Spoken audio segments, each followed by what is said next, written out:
Hello everyone, I'm Naraya Rieta, and today we're going to learn about psilocybin, also more commonly known as magic mushrooms. So first we're going to talk about what psilocybin is, history of psilocybin, the body's response, and finally the risks. So let's get started. What is psilocybin? So psilocybin is a chemical that is found in certain types of dried or fresh mushrooms. This type of drug is considered a hallucinogen. So what is a hallucinogen? Hallucinogens are a class of drugs that can be found in plants and fungi or synthetically produced. Hallucinogens can alter the perception of an individual, affecting their thoughts and feelings. So how is psilocybin used? It is used by ingesting the dried or fresh mushroom orally, brewed in tea, or added to other foods to mask the bitter taste that the mushrooms have. Other common names for psilocybin include magic mushrooms, shrooms, purple passion, and little smoke. So here's just a couple pictures of how psilocybin looks. These are dried mushrooms on the top. As you can see, they have a long stem, and the caps are right here, these brown caps, and the stems are white. And this is just a picture of how the psilocybin looks when it's fresh. So now we're going to go into the history of psilocybin. We're going to talk about the first uses and how it became popular. So when was psilocybin first used?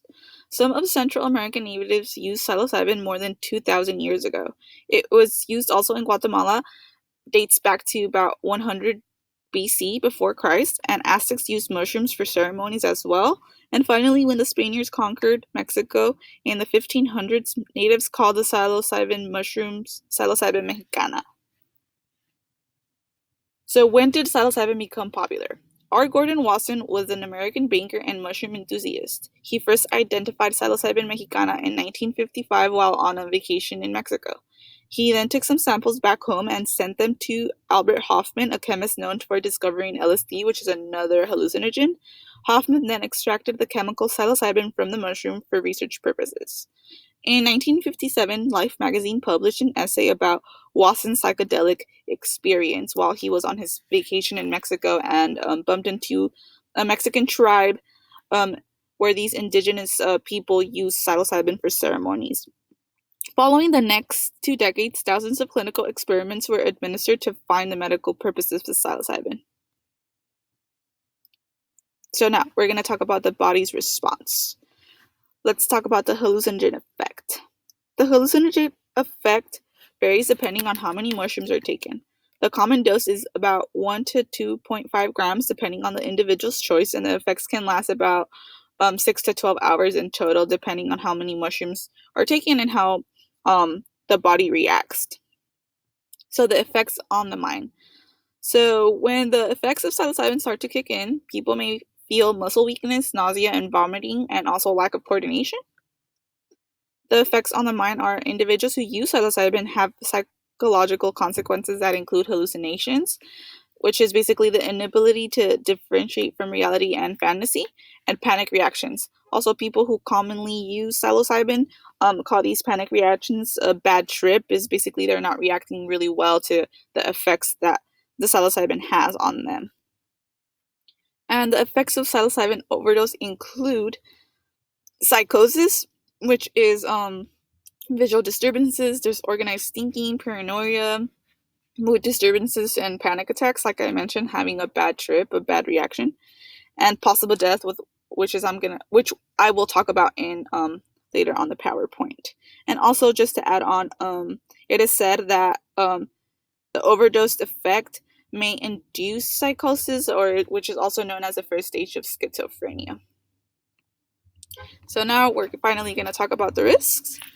We're going to talk about hallucinogen use, addiction, if psilocybin is poisonous, and the legal status of psilocybin. So first, about 1.2 million people used hallucinogens in 2016. An estimated 319,000 12 to 17-year-old teens and 725,000 18 to 25-year-old young adults had used hallucinogens for the first time within 2016.